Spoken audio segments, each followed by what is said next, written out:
From the moment humans began trading, one question has shaped every civilization that followed. What is the best way to build wealth, distribute power, and sustain a society? Some nations turn to markets, others turn to the state. To systems, capitalism and socialism rose to dominate world history. Both promised prosperity. Both promised fairness. Both created winners and losers. And the world we live in today is the result of their successes and their failures. To understand their real outcomes, we have to step back not into theory, not into ideology, but into history. It begins in the factories of the 18th century. Britain had just unlocked the Industrial Revolution. Machines replaced hands. Production exploded. Capitalism, in its earliest form, meant businesses could grow without limits, powered by private money and private incentives. For the first time, ordinary people could leave farms, earn wages, and change their destiny. But those wages came with a price. Cities filled with smog. Children worked in coal mines. Workers labored 16 hours a day. Capitalism created more wealth than any system before it, but it concentrated that wealth in the hands of a few. The factory owners got rich. The workers stayed poor. And in that inequality, a new idea was born. Karl Marx spent his life observing the machinery of capitalism. He saw the engines of industry, the wealth they created, and the suffering hidden underneath. Marx believed that the system itself was flawed, that workers produced value while owners collected profit. He predicted that the poor would eventually rise, overthrow the wealthy, and build a society where the economy was owned by everyone, not by a private elite. This idea became the seed of socialism. But it wasn't until the early 20th century that the world witnessed what it looked like in practice. After the Russian Revolution in 1917, Lenin and later Stalin attempted something unprecedented. They eliminated private property.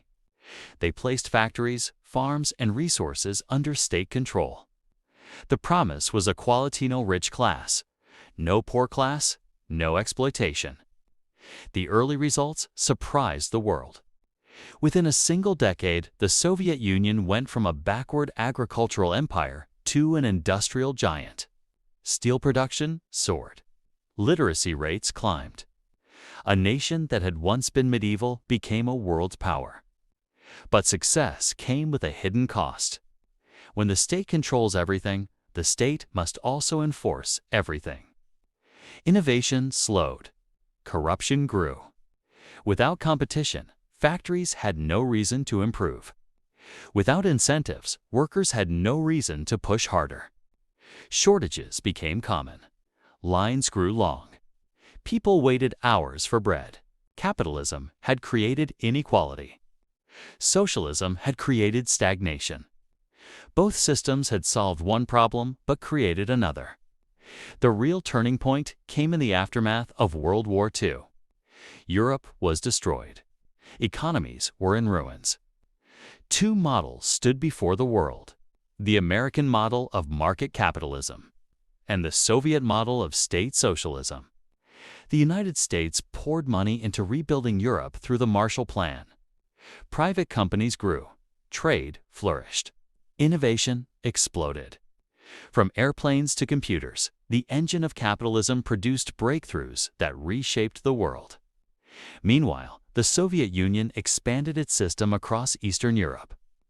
Factories grew, but choice disappeared. The state decided what to produce, how much to produce, and at what price. The longer the system ran, the more disconnected it became from reality. By the 1970s, the cracks were visible everywhere. Western Europe and the United States were experiencing rising living standards, booming consumer markets, and rapid innovation. In socialist states, shelves were empty. People had jobs, but little to buy. Everyone was equally stuck. Then came China. In 1978, China made a decision that would change the global economy forever. Deng Xiaoping studied both systems and chose neither. He kept the political structure of socialism, but opened parts of the economy to capitalism. The result wasn't theory, it was transformation. Factories exploded across the coast. Foreign investment poured in. Within 40 years, China lifted over 700 million people out of poverty, built megacities, and became the world's factory. China proved something the world had refused to admit. Pure capitalism and pure socialism both fail. But a hybrid-controlled market with strategic state involvement can create something powerful. While China rose, the Soviet Union fell. In 1991, the world's largest socialist experiment collapsed under the weight of its inefficiencies. The nation that once rivaled the United States shattered into 15 countries almost overnight. So what about the outcomes? What actually worked?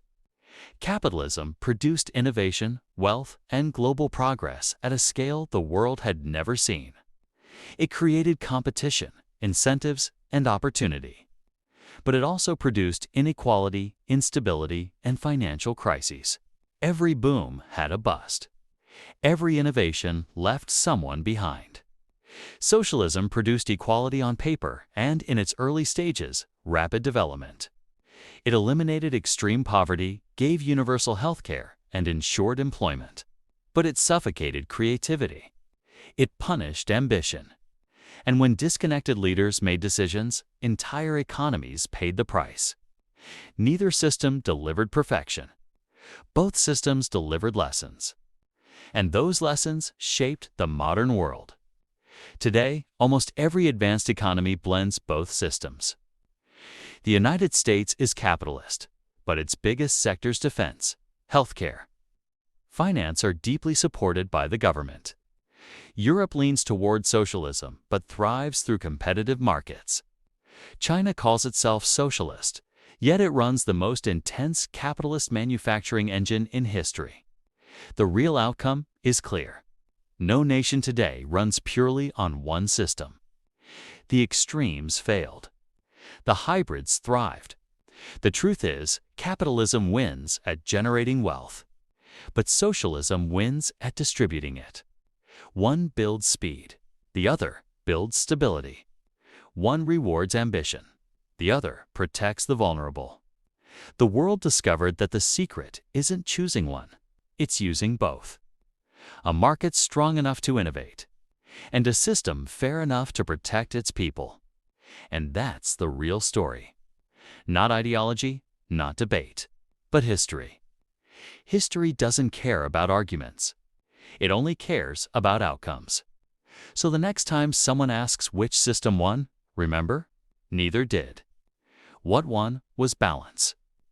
What won was adaptation.